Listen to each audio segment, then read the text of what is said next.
Hello. So it's now another week of recovery, and I have not so much to report. So I thought I'd just make a very honest video how I go through recovery and what is helpful to me and how I cope with the struggle. So my first week after the CERT was very well, quick.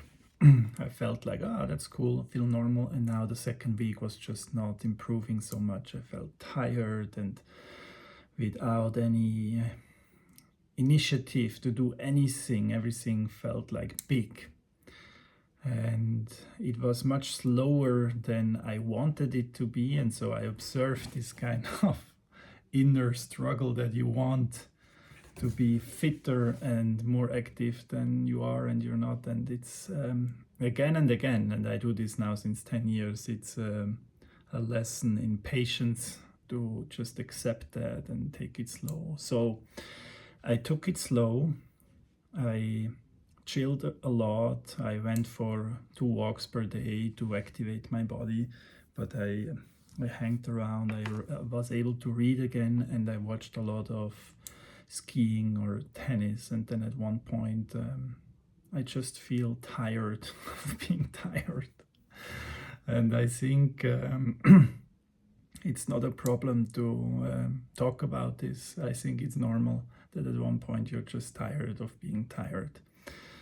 But I wanted something to share. I wanted to share something about tennis, why I'm so fascinated with tennis, because tennis in the end is a mental sport. When you look at the top players, they're all very fit, they are very, physically very strong. But in the end, the players with the strongest mindset are the ones who make the big points, or are the ones who win.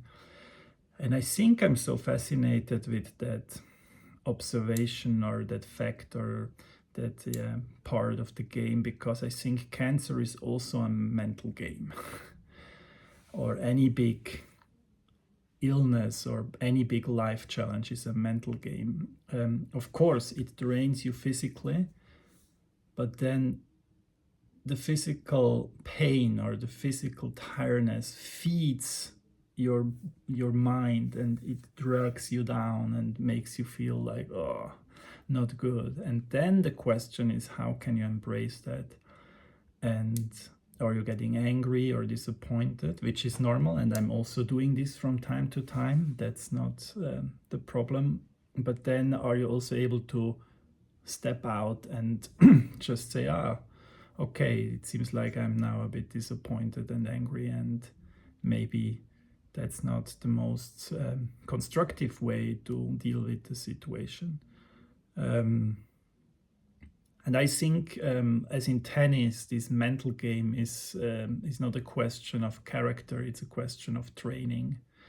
I think the more you train, the better you get. I'm playing my cancer game now since 12 years, and I'm much, much better mentally than I was 12 years ago. And still, it's hard from time to time. And I wanted to share that, just to not appear in a way that everything is easy once you made it through cancer and you master the game. It's not like that. It's again and again. It's a reminder to yourself, like, okay, what do I really need? What do I don't need? What is helpful or not? And in the end, it's about being kind to yourself in the moment where life is maybe not so kind to you. I think that's the trick, being kind to yourself when life is not. And that's what I try to do. So I hope next week I will be a bit more active. Maybe I can give a bit outlook for the preparation for my travel, making a bit more an interactive and engaging video. But I thought it's just a good idea to give you an honest sharing of how I'm doing in the recovery. I hope you're all doing good. Sending you my best wishes, and talk to you soon. Bye bye.